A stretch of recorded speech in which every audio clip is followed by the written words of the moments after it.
Welcome back to your daily tarot read for Wednesday, July 17th, 2019.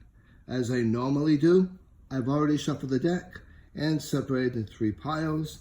And today I feel kind of drawn to this first pile here. So let's see what we have. Okay, so we have the Seven of Swords. So the energy of the Seven of Swords is rather interesting. It's got quite a few different meanings involved in it, depending upon circumstances and depending upon the read that you do for an individual. So let's go with some of the circumstances and some of the energies behind the Seven of Swords. From a positive standpoint, the Seven of Swords really reminds us to use strategic thinking, what we do. You may not be able to do everything at once, nor should you. You may feel like there's a bunch of things on your plate right now, and the big thing for you to do is to prioritize and redirect. Focus your attention on the few tasks that will move you closer to your goals. It's sort of like I've said before, the 80-20 rule, where 20% of your work will account for 80% of your results. In other words, you want to work smarter, not harder.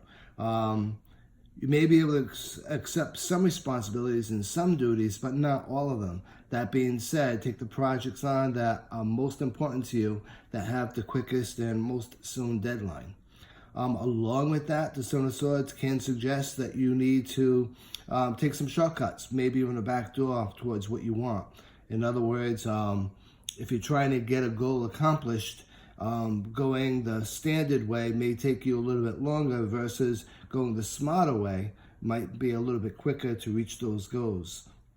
I always use an example. When you're involved in something and you really want to get something done, network with people, use resources available to you, explain the situation, and get some people to work with you to get the goals that you need to get done, finished on time. Along with all of that, the Seven of Swords also reminds us that we need to put ourselves first. We need to take a time, step back, and look at what we want, look at where we are, and again, put ourselves first.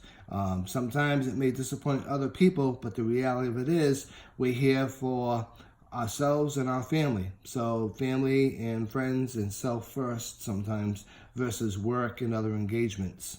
From a not so positive standpoint, some things that the Seven of Swords does indicate as well could be deceitfulness, someone lying, someone cheating, someone gossiping.